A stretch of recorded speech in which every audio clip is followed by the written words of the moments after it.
Elvis Costello, who you mentioned earlier, and my wife has got about, I don't know, 20 Elvis Costello albums, and she's taken me to see him a few times. I think he's a fantastic live performer myself, actually. Really great frontman.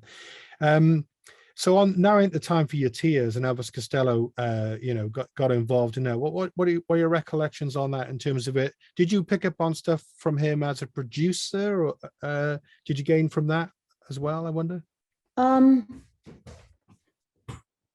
Well, to be honest, it was a learning curve into me deciding that I didn't want to do that again, that I wanted to be my own songwriter. Oh, okay.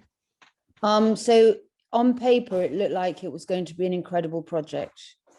And incredible people, Rolling Stones producers, session players from Dylan and Van Morrison.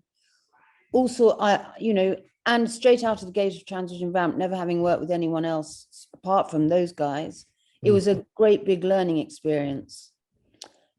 But it left me feeling a little bit empty, which has nothing to do with whether you think the music's good or not.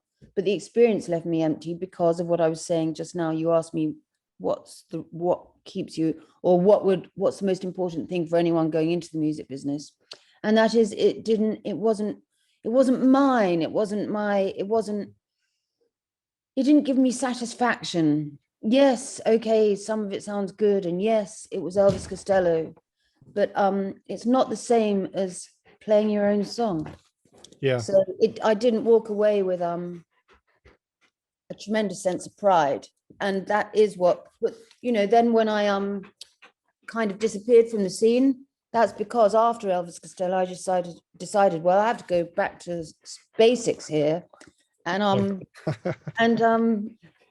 start writing my own songs and make demos and start from scratch and learn how to play guitar properly and learn until finally Racine #1 came into being. And compare that to some of the songs on Racine #1 I'm reactivating for this tour, because I think the songs are as good as any, but the production obviously is just really lo-fi, is a polite way of saying it. Charming, albeit, but lo-fi, compared with the mammoth production on Queen High Straight.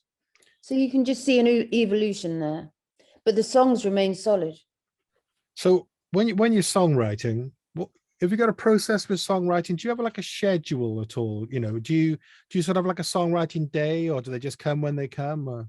When I'm in songwriting mode, which I was prior to getting rehearsal ready for this tour, I just I go into a headspace. Now, I wouldn't normally stop halfway through, but there's a tour to do. Yeah. I'm thinking in October, I've got 5 songs written. Oh, he got bored. Good boy. 5 songs written. I'll come as soon as I hit the ground in October and this tour's finished, then I'll resume. Yeah, because I know that I'm in songwriting mode. Yeah, I was talking to, I can't remember who it was, James Maddox the other weekend. He said about, he has like a shift, he kind of almost like clocks on in the morning, and then he does something in the morning and he has his lunch and just keeps on writing away. I suppose just a different approach. Neither one's right or wrong, really, is it? No, it's whatever works for you. Some people do it in the middle of the night once the whole rest of the city's gone to sleep. Do you wake up with a tune in your head in the middle of the night? It has happened. Yeah. Do you have to get up and record it? No. I've done that, and then it doesn't make sense on my phone in the morning.